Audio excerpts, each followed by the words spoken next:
Can you describe something about your early life and what motivated you to follow this path?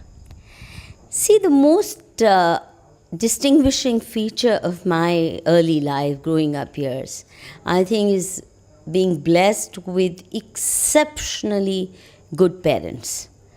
Normally, people say girls are discriminated against, they are not allowed to do this, that, or the other. In my case, my parents didn't just give me equal treatment, they treated me so much better than sons are treated anywhere in the world. And I think that blessing is really what allowed me to express myself. People, I mean, what is it that people notice most about me is supposedly my courage. I'm forthright. I don't mince words. I talk truth to power without worry of consequences. It's my parents who gave me this DNA, which doesn't have fear as its component. Another thing that you see, like for example, when I started Manushi, the human rights, women's rights organization that I founded after I became a lecturer,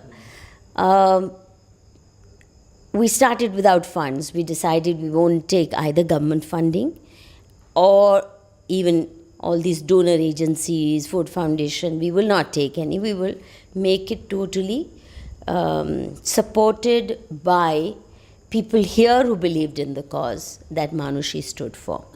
आप student union के leader थे Miranda house आपकी college life में, तो कुछ बताइए कि आपका एक्सपीरियंस कैसा था और उससे कितना मोटिवेशन पुश फैक्टर की तरह ये वर्क करा आपके इस लाइफ में. See, when I entered Miranda House, I was all of 16.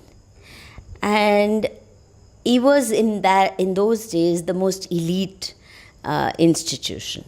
I was a very good student when I entered Miranda House, and I was very starry-eyed about learning, about education, and I took that whole idea of an education institution very seriously. I thought I was going to go into one of the best portals of learning. The most happening thing in Miranda House in those days used to be a beauty contest, Miss Miranda Beauty Contest.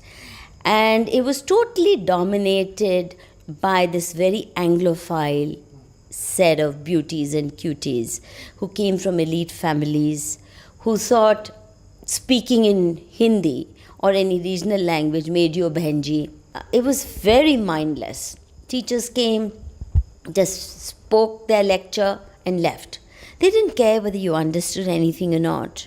It was too much bombast. The quality of teaching, as well as this environment of elitism, which is what drove me towards Union, Debating Society. For example, when I became the president of Debating Society, the first thing I did when I was all of 18 or 17 was to change its name to Discussion Forum. I used to find it rather stupid. For versus against. ऐसे कैसे कोई issue को discuss कर सकता है? You know, that means you don't explore the complexities of any issue. I got the beauty contest abolished when I became Miranda House president with something like 95% vote in a referendum. I also was the first woman to contest the Delhi University Students' Union election. In those days, DU में लड़कियां तो बिल्कुल पीछे रहती थी, but Miranda House became the first college to affiliate them itself under a lot of pressure because politics was dominated by hoodlums. So actually Miranda House was a very formative experience for me. So ma'am, we are sure that during this journey you definitely would have faced many hurdles. So and obviously you did overcome them. And किस तरीके से आपने उसको दूर किया?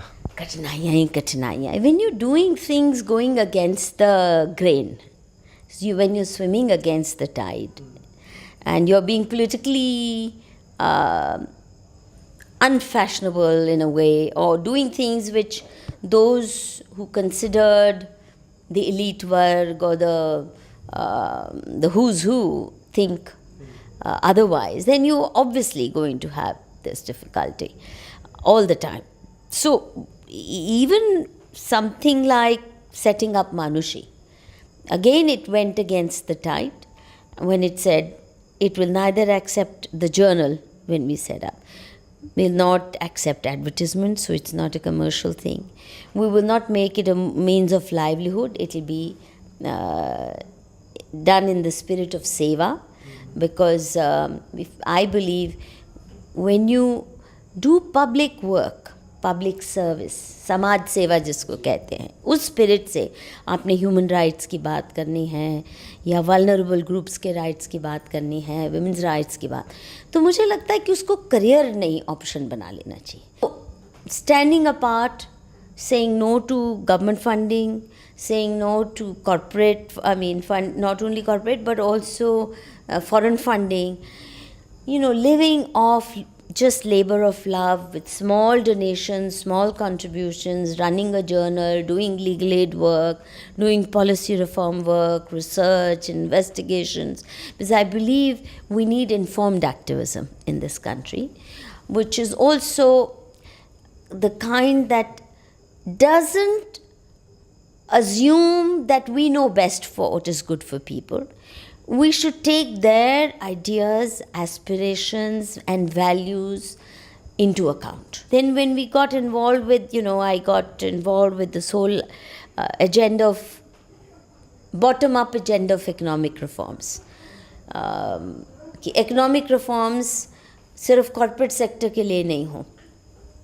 They should first address themselves to the farm sector, to the unorganized sector, because 93% of our people are in the self-organized sectors of our economy. So battle for cycle rickshaw pullers, street vendors, all these self-employed groups, doing research, writing exposes, making documentaries on how the government machinery fleeces them, harasses them, brutalizes them. And then last 17 years I spent in getting new laws done, made, etc. That was a very dangerous work, especially, when you touch mafias, which have protection of politicians and police. Extortionist mafia, जो उगाही करते हैं आपके हर vendor से, हर rickshaw वाले से, her self employed या हर slum से. When you touch them, then they retaliate with a lot of violence. So some years when we were doing this work of creating bribe-free zones, setting up model markets for street vendors, we obviously annoyed a lot of politicians and the police. And बहुत मार खाई, lot of violence. There were 3 very serious murderous attacks on me. And every time they would beat any of us up who were doing this work, they would also file false cases. So I had, God knows, dozens of false criminal cases on me. So you're talking to someone जिसके पता नहीं कितने cases के ऊपर, और पिटते हम थे और केस हमारे ऊपर ही पुलिस डाल. मीठी मीठी बातें तो हमारे सरकार और पॉलिटिशियन से जितनी मर्जी करवा लो, in writing documents or drafting a law, कुछ भी लिखवा लो, अच्छा. But at the ground, how criminal mafias control the lives of poor in this country was a very, very traumatic experience from me. And it's taken me a long time to recover from that. But, that I could survive, to me is a achievement in itself. And my hope and message for everyone is create a group of vigilant citizens who keep a watch on the local police station, work with them, monitor their functioning, keep a watch that the poor among our neighbors, a redi wala, a sabzi wala, a rickshaw wala, people living in a neighborhood slums from where we get our own domestic labor, they are not being harassed. If you also keep a watch on for example, domestic violence, create a helpline for your neighborhood. हमारा neighborhood, यहाँ कोई बीवी को नहीं पीट सकता या बेटी को नहीं पीट सकता. There is a helpline we won't call the police, but we will come and do dharna outside your house. Zero tolerance for sexual harassment. जीवंत समाज कभी भी हर चीज़ सरकार पे नहीं छोड़ते हैं. जीवंत समाज, a living society, a healthy society, when the rights of every person and group are a collective responsibility, not just the state. This is a Western model. It's a failed model. हर चीज़ के लिए police, हर चीज़ के लिए अदालत. वो तो किल करता है. It destroys social fabric. It makes people socially irresponsible. And I think starting with our neighborhoods, if we develop this spirit of taking charge, to make India what it was in a way, learn from our past, self-governing republics. And that's the beginning of taking India to new heights. Thank you, ma'am. Thank you so much.